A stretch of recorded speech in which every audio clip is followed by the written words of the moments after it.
मौत के चक्रव्यूह में कैसे फंसे सीआरपीएफ के जवान।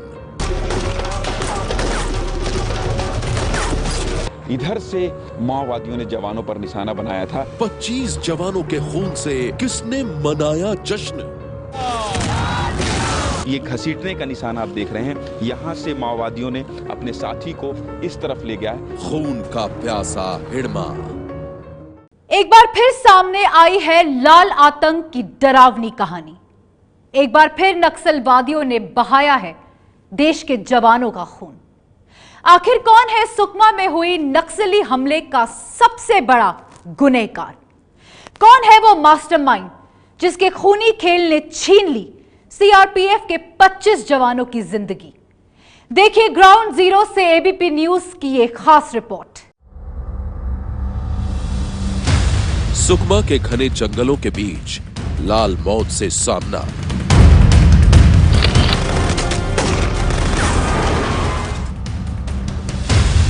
नक्सलियों के बिछाए मौत के जाल में आखिर कैसे फंस गए सीआरपीएफ के जवान? जवानों को घेर कर मारने की ये खूनी साजिश किसकी थी? एबीपी न्यूज में आज होगा देश को हिला देने वाले हमले की इस पूरी कहानी का खुलासा। आज सामने आएगा उस मास्टरमाइंड का चेहरा जिसके खुराफाती दिमाग में जब भी कोई हलचल होती है तो कोहराम मच जाता है।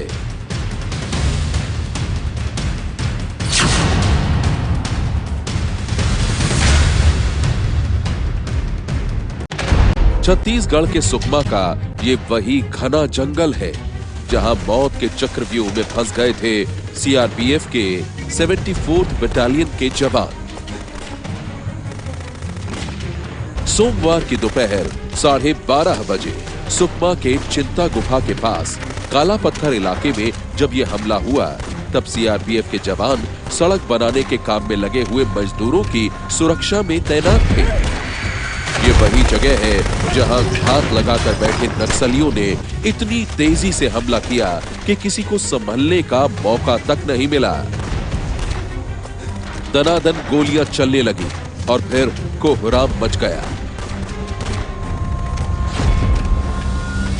नक्सलियों के इस खूनी हमले में सीआरपीएफ के 25 जवान शहीद हो गए, कई घायल हो गए और कई जवान अब भी लापता हैं। दिल दहला देने वाली इस वारदात के बाद एबीपी न्यूज संवाददाता ज्ञानेंद्र तिवारी जब मौके पर पहुंचे तो उन्होंने अपनी आंखों से वो खूनी मंजर देखा जिसकी कहानी किसी को भी डरा सकती है। दरअसल रोड ओपनिंग पार्टी यानी जो सड़क को सुरक्षा देने वाली पार्टी होती है जवानों की, वो इस इलाके से गुजर रही थी। आप देख सकते हैं हम उसी इलाके में अभी खड़े हैं जहां अभी जवान खड़े हैं, सर्चिंग चल रही है। आईजी बस्तर के, दंतेवाड़ा के, सीआरपीएफ के आईजी, ये सभी लोग यहाँ आए हुए हैं, मौका मुआयना कर रहे हैं। ये इलाका मैं आपको दिखाना चाहूँगा। ये जो इलाका आप देख रहे हैं खाली इलाका, इधर से माओवादियों ने जवानों पर निशाना बनाया था और यहाँ आप देख सकते हैं, यहाँ से जिस तरह से पुलिस के आला अफसर कह रहे हैं कि कई नक्सली भी मारे गए हैं। ये घसीटने का निशान आप देख रहे हैं, यहाँ से माओवादियों ने अपने साथी को इस तरफ ले गया है और यही वो इलाका है। आप देख सकते हैं इधर पूरा जंगल है और फिर इसके बाद जंगल के बाद जो आपकी नज़र जारी होगी उसके पीछे पहाड़ी है। दरअसल माओवादी हमेशा ऐसे ही इलाके को चुनते हैं। हमले के शिकार बने सीआरपीएफ के जवानों के मुताबिक नक्सलियों ने गांव वालों को भेजकर पहले उनकी जासूसी करवाई और फिर घातक हथियारों के साथ 300 से भी ज्यादा नक्सलियों ने हमला बोल दिया। अचानक हुए इस हमले का सीआरपीएफ के जवानों ने भी बहादुरी से जवाब दिया। गोलियों के बदले गोलियां दागी जाने लगी और फिर पूरा जंगल गोलियों की आवाज से थर्रा उठा। यहाँ दिखाना चाहेंगे आप थोड़ा सा कि ये जो निशान है ये किस चीज़ का निशान है सर? ये माओवादियों ने जो कल एम्बुश किया था और हमारे फोर्सेज पर अटैक किया था उसमें हथगोलों का काफ़ी इस्तेमाल किया था। ये हैंड ग्रेनेड के ब्लास्ट का निशान है। बाद में पत्ता गिर गया है इसके ऊपर, ये हथगोला फटा है और उसका स्प्लिंटर आप देख सकते हैं सामने है, पेड़ में लगे हुए हैं। अच्छा, ये गोलियों के निशान है या तो फिर वो हथगोला जो गिरा है उसका? गिरा है, ये देख रहे हैं, ये उधड़ गया और काला पड़ गया है, ये खाल उधड़ गई है यहाँ पे। ये हथगोले से हुआ है और गोली ऐसा निशान नहीं बना सकती। हमले के बाद सुरक्षा अधिकारियों का कहना है कि घातक हथियारों से लैस नक्सली काफी तादाद में थे। उन्होंने यह हमला घात लगाकर किया था और इसलिए जवानों को संभलने का मौका तक नहीं मिला। हमले में घायल जवानों ने भी कुछ ऐसी ही कहानी सुनाई है। तो वहाँ पे सड़क निर्माण का काम चल रहा था, जो कि सीआरपीएफ प्रोटेक्शन दे रही है वहाँ पे। तो सुबह हम लगभग 5 बजे के निकले हुए थे और हमारे को सूचना ये मिली थी कि मतलब सड़क निर्माण का काम कराना है। तो प्राइवेट लेबर काम कर रही थी, हम लोग वहाँ पे काम करा रहे थे लेबर से। तो वहाँ पे अचानक से नक्सलियों ने पहले गाँव वालों को भेजा हमारी लोकेशन चेक करने के लिए। तो गाँव वालों के हाथ में हथियार नहीं, हम गोली कैसे मारे उनको। बाकी उनके बाद में नक्सलियों ने लगभग 300 स्ट्रेंथ थी नक्सलियों की, मिलिट्री दल की, ब्लैक यूनिफॉर्म में थे सभी। उन्होंने हमारे पास आधाधुंध फायर किया। सीआरपीएफ के घायल जवानों के मुताबिक नक्सलियों के हमले का उन्होंने मुंह तोड़ जवाब दिया, लेकिन हमलावरों की तादाद इतनी ज्यादा थी कि उन्हें रोक पाना मुश्किल हो गया। हम लोग पोजीशन लेके बैठे थे, उसके बाद अचानक फायर आया। तो फायर करने के बाद हम लोग फायर करने के बाद हम लोग भी खुद फायर करने लगे। फिर फायर करते करते एडवांस कर रहे हैं, हम फायर कर रहे और एडवांस कर रहे थे। तो उनका ज्यादा तादाद आदमी थे, घेरने का चक्कर में थे। घायल जवानों के मुताबिक नक्सलियों ने फायरिंग के साथ साथ रॉकेट लॉन्चर भी दागे। ये तस्वीरें उसी जगह की हैं जहां नक्सलियों ने जवानों पर हमला किया था। हमले में सीआरपीएफ के 25 जवानों की शहादत के बाद पूरा देश शोक में डूबा हुआ है।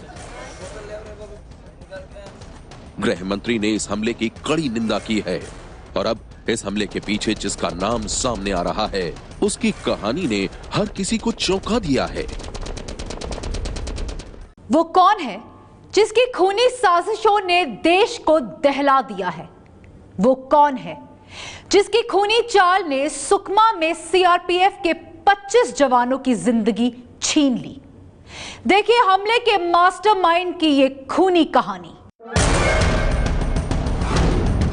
सुकमा के चिंता गुफा के पास काला पत्थर इलाके के इसी जंगल में नक्सलियों ने सीआरपीएफ के 74th बटालियन के जवानों पर घात लगाकर हमला किया था। सूत्रों के मुताबिक इस घातक हमले की साजिश रची थी नक्सली कमांडर हिडमा ने। वही हिडमा जो नक्सली संगठन people's liberation of guerrilla army यानी कि पीएलजीए की पहली बटालियन का मुखिया है। बताया जाता है कि बुरकापाल और चिंता गुफा इलाकों में हिडमा के नक्सली आतंक का पूरा साम्राज्य फैला हुआ है। 25 साल का हिडमा सुकमा के पालोड़ी गांव का रहने वाला है और वो घात लगाकर हमला करने में माहिर है। हिडमा और उसकी पीएलजीए बटालियन पिछले कुछ सालों से कई बड़े हमले सीआरपीएफ पर कर चुकी है।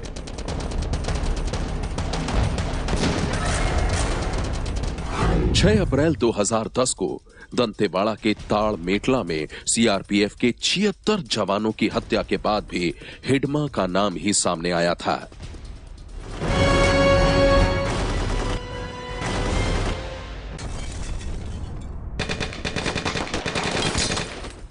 इसी तरह दरभा के झीरम घाटी में 23 मई 2013 को कांग्रेस की परिवर्तन यात्रा पर हमला करके कांग्रेस के कई बड़े नेताओं समेत 31 लोगों की हत्या कर दी गई थी और उसके पीछे भी हिडमा का नाम ही सामने आया था।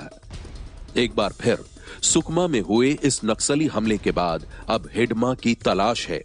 हिडमा और उसके नक्सली साथियों के सफाई के लिए सीआरपीएफ के कोबरा कमांडो की टीम ने करीब 7 घंटे तक तलाशी अभियान चलाया, लेकिन हमले में शामिल किसी भी नक्सली को अभी तक पकड़ा नहीं जा सका है।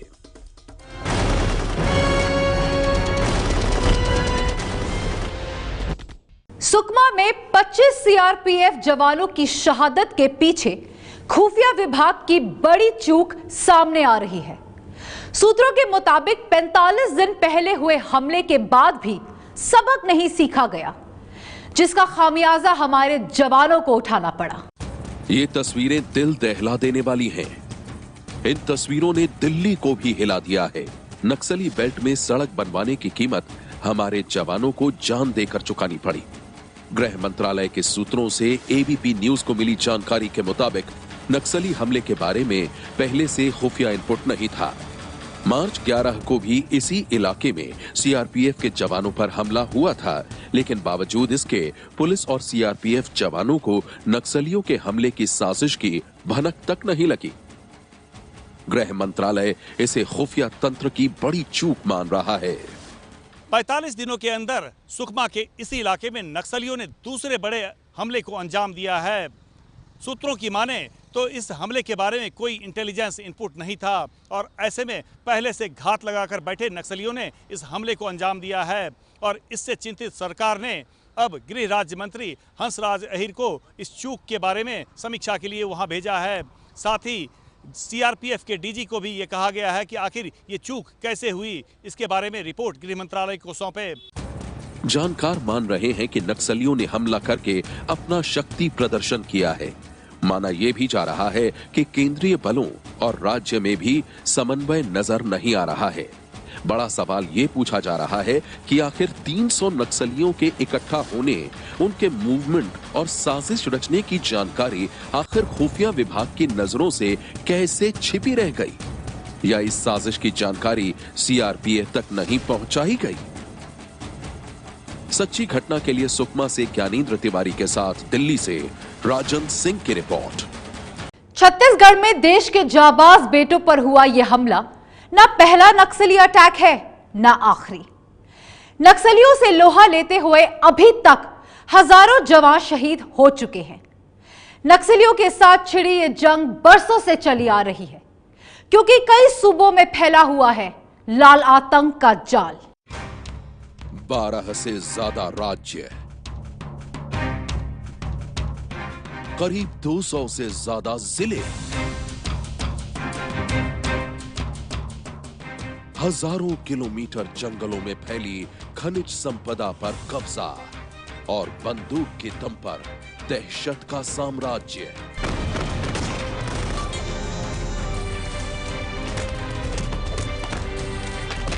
ये नक्सली हिंसा का डरावना सच है। देश में करीब 1 दर्जन राज्यों में फैला हुआ है लाल आतंक का जाल। खनिज संपदा से भरपूर इन राज्यों में मुख्य रूप से शामिल हैं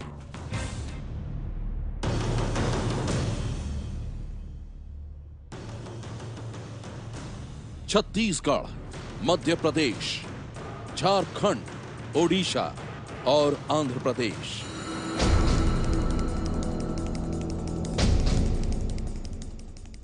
इन तमाम राज्यों में दर्जनों जिले नक्सली हिंसा की चपेट में हैं।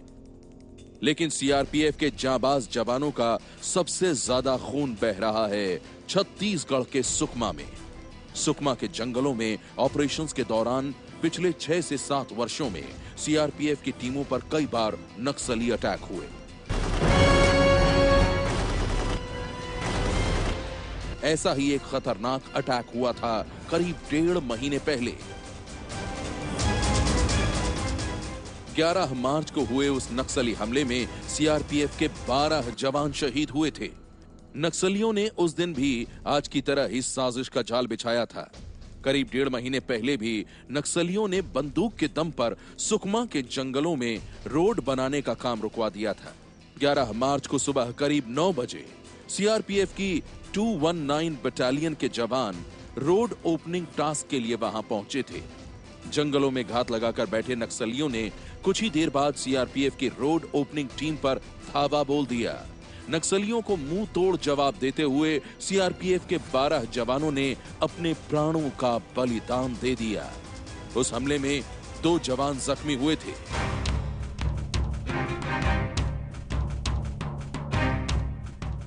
छत्तीसगढ़ के सुकमा जिले में ही करीब 7 साल पहले हुआ था अब तक का सबसे बड़ा नक्सली अटैक। 6 अप्रैल 2010 को हुए उस नक्सली हमले में सीआरपीएफ के 76 जांबाज जवान शहीद हुए थे। साथ ही 2 पुलिस वालों की भी जान चली गई थी। उस हमले की तस्वीरों ने पूरे देश को दहला दिया था। सनसनी के लिए ब्यूरो रिपोर्ट। सच्ची घटना में आज बस इतना ही। मैं फिर आऊंगी। आपके शहर की कुछ और सच्ची घटनाएं लेकर। तब तक देखते रहिए एबीपी न्यूज।